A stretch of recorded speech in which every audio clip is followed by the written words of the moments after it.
Okay, well, I'm back to finish my book from the other day, Life Through My Eyes, An Addict's Story, My Story by Anthony Vega. I left off saying I had a spiritual awakening, and when I woke up the next morning, I would never have to get high again. So a few days later, I went to a men's program called the Feral Treatment Center in New Britain, Connecticut. After a few days there, I went to see the counselor. His name was George. I proceeded to tell him that I had been molested as a child. Now, understand, I have never told anyone this in 33 years. He asked, why you tell me now? I said, I really don't know, but I know I had to tell someone. I guess it was easier to tell a stranger because I did not think I would be judged. And if a stranger did judge me, I probably wouldn't care. But if family or someone I knew judged me, it would hurt more. After my one-on-one, he suggested that I tell my story in group. I said, I'd think about it. Well, the next group, he brought it up. I was in shock. He had put me on the spot. I was actually really mad. I could feel my blood boiling. My hands were grasping the arms of the chair so hard I could hear the wood cracking. The guy on the other side of me was hearing it also. So George says, Tony, tell the group about you being molested. I said, let me start. Man, right now, I am really pissed off. He said, that's good. Keep going. My first words after that were, I was thinking of taking this guy next to me and throwing him out the window, chair and all. I felt betrayed by you. I did not feel I was ready to tell my story. George said, from what you told me in our meeting, you have been ready for 33 years. You know, I saw his point. You know, he was right.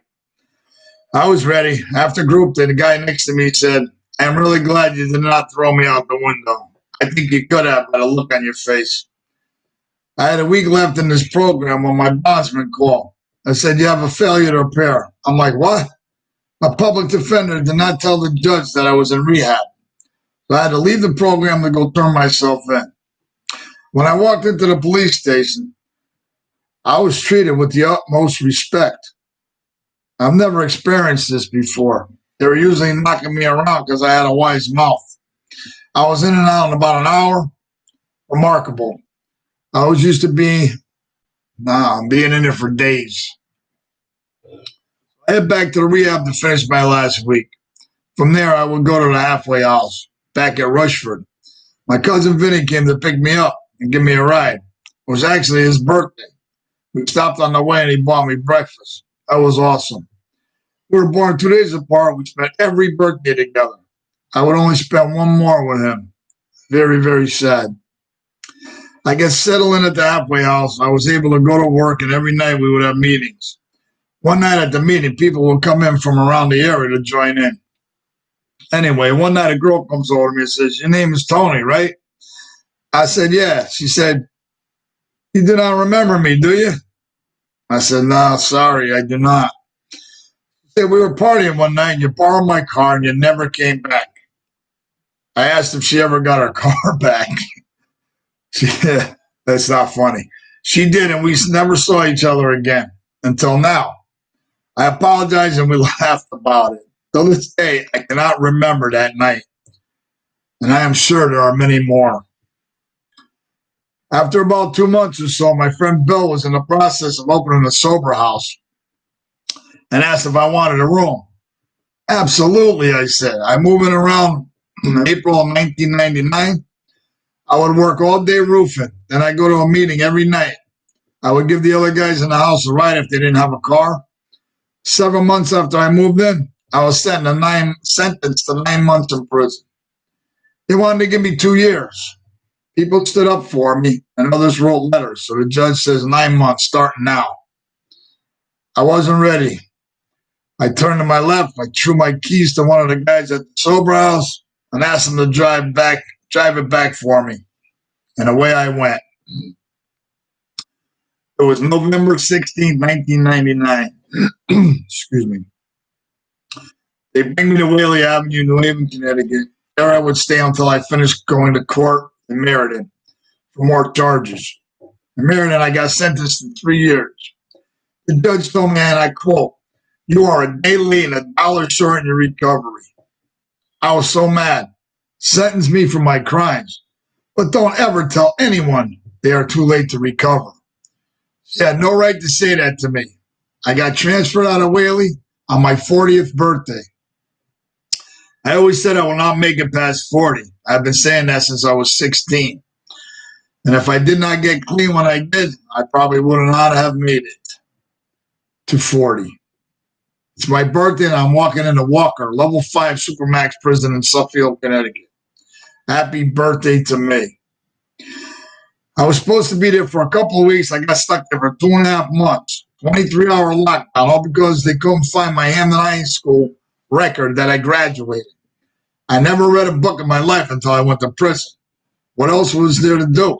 So I started to read a book every couple of days. They only had about 20 books at Walker. I read them all. I remember being at the nurse's office when all hell breaks loose, alarms going off, people running all over. I did not know what was going on until 2 guys were dragged in, covered in blood, just to fight. From Walker, I finally get shipped out to Willard, level 2 nonviolent offenders. That is me, mostly drug offenses. After a month, I get moved to Cybulski, still level 2 with outside clearance. They gave me a job, get this shingling a roof behind Carl Robinson prison. The CO hands me a nail gun and says, "Go to work." I looked at him, I said, "You're not afraid I might shoot you with this?" He just laughed and showed me his 9mm. I guess he had a point. I was actually a roofer for years. I think it was in my file, and that's why I got this job. Anyway, it really felt kind of normal. I mean, I had to go back to prison at night, but I would tell myself this feels like a regular job. Work all day, then go home for dinner. But believe me, it was something I had to tell myself to make it through. Losing your freedom is the worst feeling in the world. Being told what to do every minute of every day, and I was definitely not doing it for the money. It was only $1.75 a day. It was more for a frame of mind. Your mind is what helps you get through. If you don't have your mind in the right place, you will not make it. One time they sent me an anger management class. I told the counselor, I said, "I've been working on my own system for years." We talked for about an hour. In the end, he said, "There's nothing I can do for you." Excuse me. I said, "I told you that an hour ago." In actuality, prison helped me with my own anger management system. I learned how to absorb my anger and not unleash it. At 60 years old, I am still working on it, but it is getting better. I taught myself to shut down if I felt myself about to explode. It has worked like a charm, although some people find it strange. Better strange than the alternative, right? I became a peer mentor. I would run NA meetings and share my story. You know, if you could tell your story to a bunch of hard cases, you could tell it to anyone. Some of the guys in there did not care. They were just there to kill time and hang out. But there were a few who really cared about staying clean and hopefully changing their life. So I worked outside and I decided to supplement my income. Mostly because I was only making, get this, $8.75 a week. So I started bringing in cigarettes. And at night they were going for $4 a piece at the time. And I would let them go for $20 a pack cash money. I would take the cash and buy 4 more packs. Needless to say, I was doing okay with my newfound business. I know it wasn't the right thing to do, but I had to survive. I became good friends with a lot of different gang members, supply and demand. They would call me OG. It was a sign of respect. I had the utmost respect for them, too. I wound up running into a lot of people that I knew from the streets and even some from my neighborhood. Met a lot of people, new people. Seen some crazy stuff in there. Guys walking around with breasts. That was a sight.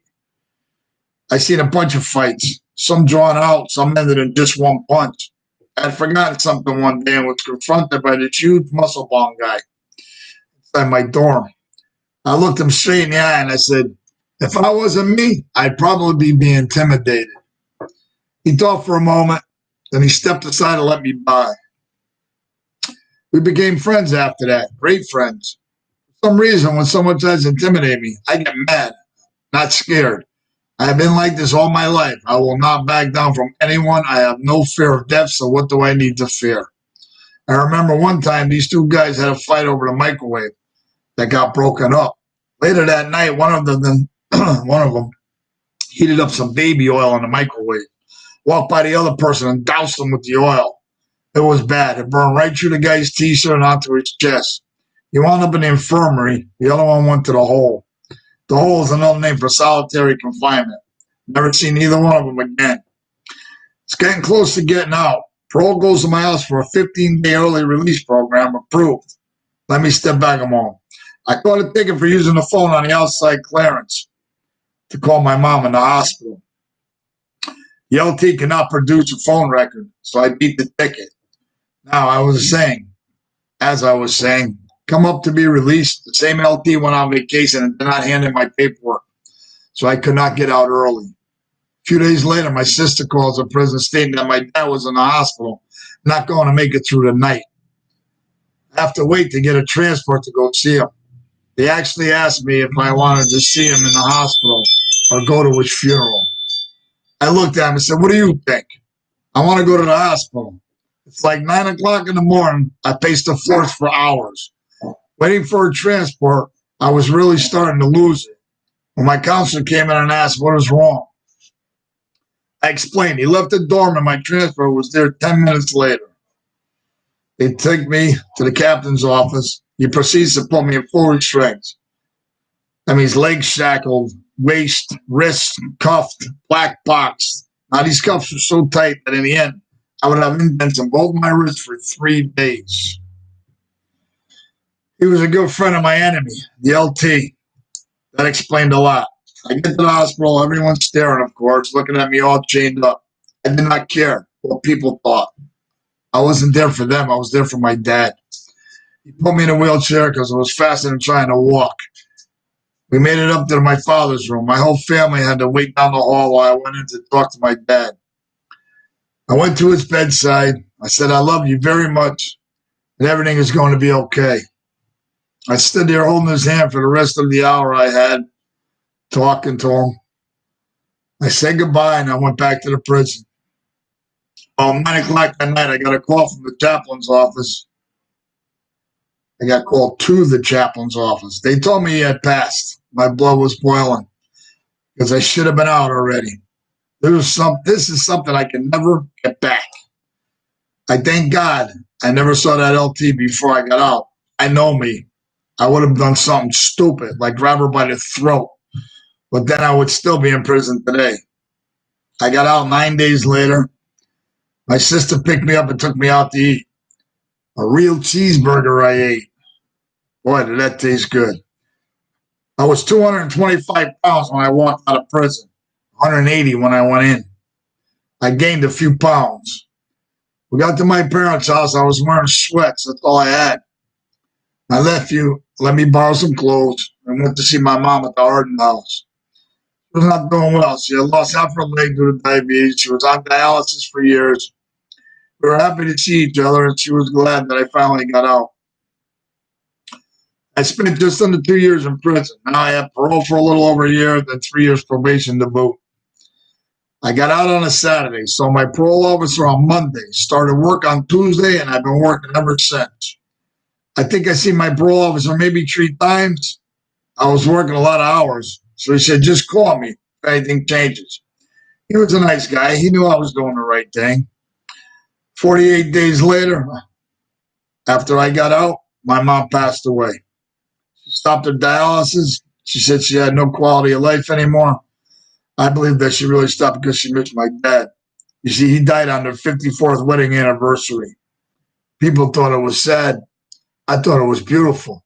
They started their life together and ended it on the same day. I said, I think that is awesome. So now I lost both parents 57 days apart. I remember the doctor saying, once she stops, it could take 2 or 3 weeks for her to pass. Well, it took 4 days. I came home from work. I missed a call because I was in the shower. I heard the phone ring, but I couldn't get to it in time. As soon as I got out of the shower, I called back. My mom had slipped into a coma. I got dressed and I flew up to the Arden house. As I sat there watching her take her last breaths, I wrote her a poem. And this is it. It's called The Kiss Goodnight. You have helped shape me into the man I have come to be. Mom, I want you to know you mean the world to me. You have helped me through the good times and the bad. I hope I have made you happy more than I have made you sad. I love you with all of my heart. In my life, you will always be a part. I wish I could have been a more loving son. I want you to know you will always be number one. I will miss you so very much. Through prayer, we will stay in touch. I want you to know everything's going to be all right. With this, I kiss you and say goodnight. My sister-in-law read it to her. She took her last breath and passed away. I wound up losing my parents' house due to the fact that I had not worked in 2 years and could not get a loan to keep it. I wound up in an apartment with my nephew.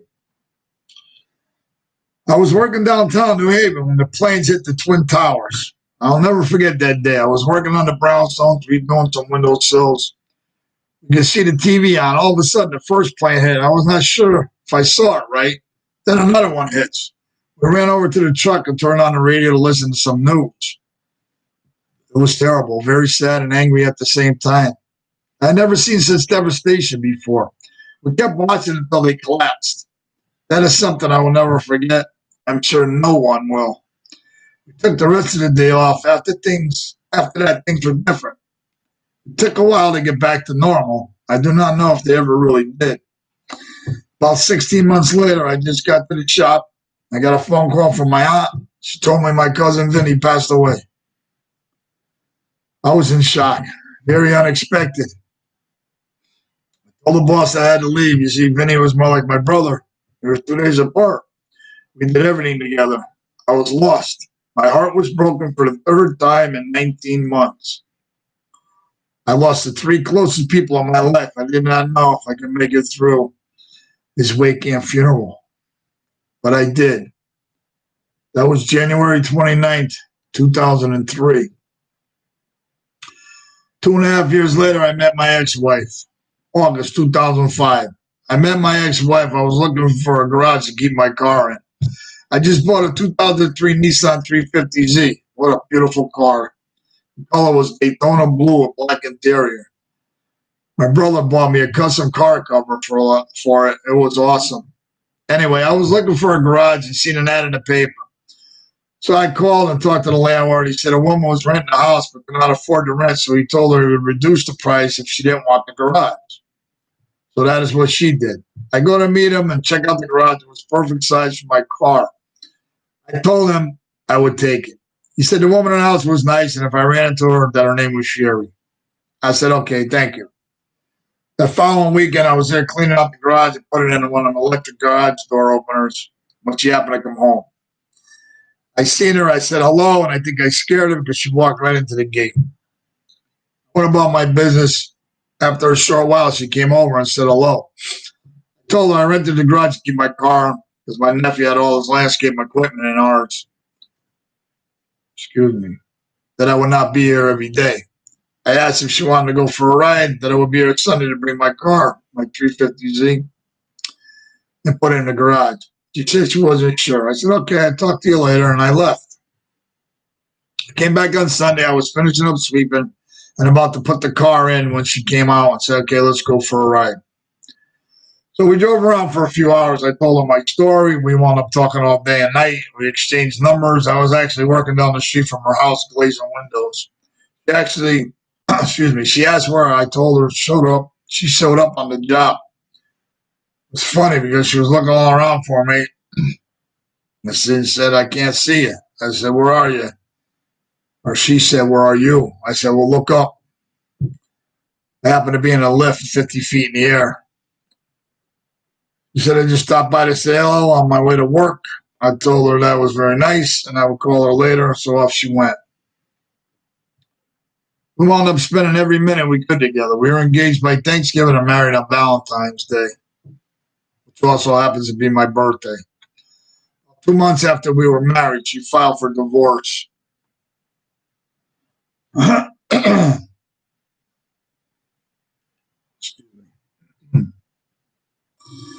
Said it was a psychological thing. So I moved out and I went to live with my aunt. I stayed in my cousin Vinny's room. We would talk on the phone, and it always seemed to turn into an argument. I figured we were done, but when it came time to go to the courthouse, we decided to give it another try. Should have walked away then, but my old school kicked in. Through good times and bad, right? We were married for 8.5 years. I must have moved in and out 10 times thinking things were going to be different. Nothing changed. I finally had enough. I did a do-it-yourself divorce, and it was over. The final day in court, I was so empty inside. I had nothing left. I was numb. I went to live with my nephew and his wife and my great nieces. They saved me. They brought me back to reality. This is what life is all about, family, man. I had gotten fired from my job a little while before I got divorced. My crew was working outside the safety flags, and I got caught by the safety guy. I was actually on a different roof. When I came over and asked what happened, they told me. I stepped outside the line and I went down with my crew. And that is the truth. I had a new job a week later and took a few guys with me. A couple of years went by and I got my job back at Centimar Corporation. I was working up in Plymouth, Mass, and I decided to write a poem, and here it is. I never knelt, it's called Heaven's Door. I never knelt and prayed until I needed God the most. He answered my prayers by sending to me the Holy Ghost. All these crazy thoughts were running through my head as I got up from the floor to lay down on the bed. I felt these waves rush through me from head to toe. What I was feeling, I did not know. I was exhausted and passed out for the night. When I awoke in the morning, I knew everything was going to be all right. You see, a month earlier, I tried to commit suicide. If the rope had not broken, I would have died. I remember I was sick from drugs and had lost all hope. I thought I would be better off hanging from the end of a rope. As I was hanging, I felt a peace I have never felt before. All of a sudden, someone pushed me away from heaven's door. It was my brother who died before I was born. Between my life and death, I was torn. I had no idea what it was like for my parents to lose their first child, but I knew it was time for me to stop acting crazy and wild. Since I have been clean, I have shed many tears. And you know, this December, I will be clean for 18 years. My life. That was September 19, 2016. I cannot tell you how good it feels to be clean and sober. There was a time when it felt like I could not go 20 minutes without getting high. Now I have 21 and a half years clean without a drink or a drug. It is truly a miracle. God has seen me through so much. I talk to him every day, whether I'm having a good day or a bad day. Sometimes I even act and talk like an idiot. But God understands me and knows I am just being me. I do not have to be perfect, but I do have to try my best each and every day to not hurt anyone, including myself. So here I am living with my nephew, his wife, and 3 daughters. Now he has 4 with a 5th on the way. I wound up writing another book called The 3 Princesses. It's based on my 3 great nieces. Watching them grow up gave me the inspiration to write it. They are amazing. My nephew and I tried to start a business above and beyond home improvements. We were hooked up with Home Advisor. It started off slow, but it was starting to gain some momentum. It was in his name, so every time I had to talk to him about a lead, he would have to do it. Would have been quicker if I could go direct, so we tried adding me on as a secondary. And as soon as they ran my record, they kicked him off instead of just deleting me. That led to the closing of the business. It is a shame because I think we could have done okay. I tried to explain that I paid my debt to society and was clean for 15 years. They did not want to hear it. I worked a little here and there, and then arthritis set in. I was out for a little bit, and at one point I was finding it hard to walk. The doctor put me on the mirror and started to work for me. I wound up getting my job back with Cinemark, and I'm still working with them. I tried one relationship that did not work out. I am in one for about 4 years. We have had our ups and downs, but we are still together. We had rented a house out in Madison next door to her brother. We were there about 9 months. I was not getting along with the landlord. His name was Bob. He was a jerk. During our time there, we had a miscarriage and lost our child. We were devastated. I truly felt like somebody ripped my heart out from my chest. I never had children, and it might have been wonderful to experience that. But I guess it was not meant to be. We named her Anna after my mother, and I know our family in heaven are taking care of her. From there, we moved to North Haven, Connecticut. A good friend of mine, Steve, let us stay at his house for a while because it was empty. We were trying to buy a house, and he gave me a deal I could not refuse. Steve was my ex's nephew by marriage. He brought me in on side work and snow removal. I worked with him for years. A really, really great guy.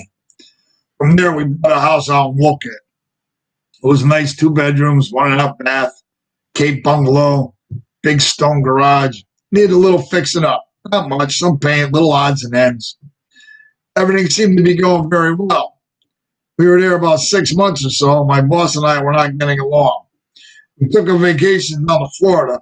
While we were down there, I stopped in Centermark down there because we are a nationwide company to see if they had any openings. My girlfriend thought I was crazy because we just bought the house. I told her that I was very serious because the boss in Connecticut and I were not getting along. I would probably quit or even worse, get fired. So we put the house up for a short sale. I drove to Florida with our dog, Moxie, to get things going. And I rented a house online, did not know what I was getting into. Did not know anyone down here. Well, no, it would definitely be an adventure. The house wound up being exactly what I thought, and it was in a great neighborhood. I lucked out. Taking a shot in the dark like that. It also was only 15 minutes from my work. It was perfect for now. We have been down here for a year now. I love it here. My girlfriend is still trying to get used to it. Most of her family lives up in Connecticut, and so does mine. I am 60 years old. I have led a hell of a life. I am in pretty good health, except for the arthritis. I thank God for that. You know, back in my active addiction, I can remember being in shooting galleries in New York, stepping over people so messed up lying on the floor. I remember having to hang out in abandoned houses in New Haven, Connecticut, because I had no place to go. I actually woke up one morning with a rat chewing on my head. I guess he thought I was dead. The point I'm trying to make is that I was able to get myself out of that lifestyle with the help of some good people, because that is how bad I wanted it. People, you have to do the work. Some of it was hard as hell. The toughest thing I've ever had to do in my life. But well worth it. I had to admit I had a problem and I needed to change because I was the problem. This book sounds like something that might help you or someone you know. It's available for sale on Amazon. Title is Life Through My Eyes, an Addicts Story by Anthony Vega. Thank you for listening and have a good night.